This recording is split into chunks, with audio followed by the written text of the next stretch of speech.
first of all, I think it's important that management believes genuinely that gender diversity is something which is good. So the tone from the management team, not only from the chairman or from the general manager, but from each function, people need to understand and believe and support why gender balance is so important.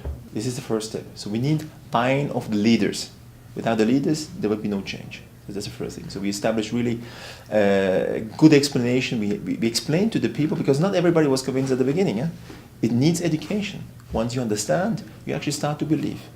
So for example, we did an interesting exercise on bias, on different sort of bias, a bias exercise. Everybody, there's an internet site which you can do actually at your own bias test. And we discussed, how are we biased in the day-to-day life? How does it influence our decisions? Just by seeing that everybody is biased, being aware of the biases is fundamental in the approach to act upon it. The second thing is you need to institutionalize diversity.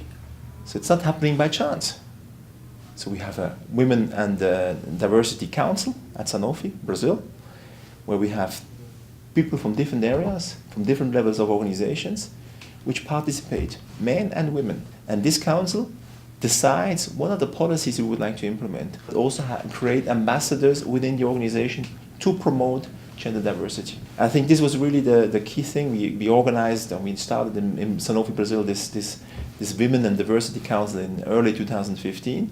And the figures I mentioned before are also a result of that increased consciousness. Still a long way to go, but with clear steps, with successes. The third thing is you have to measure. If you don't measure, you don't know where you're going. So we measure different parameters. We measure total women of workforce. We measure women promotion in different level of hierarchy. Because usually what you see is that you start with 47% at the base, everybody, and then at the end, nobody's left. That's not what we want. We want to retain these talents and to promote these talents across the organization. We're looking at high potential. For example, for the first time in the talent and potential exercise in Sanofi, we have a much higher share, actually 55% in Brazil, which is the first reflection of recruiting the right talent, seeing them, and then promoting them. So this is actually like the seeds we want to plant. This will help us to future increase our gender balance. It's not about quota, it's about free choice. You want to make sure that if you choose, you are able to choose from men and women, and you choose the best candidate. So we want to make sure that we see also CVs from women. In the past, there were no CVs for women because they were excluded for some reasons.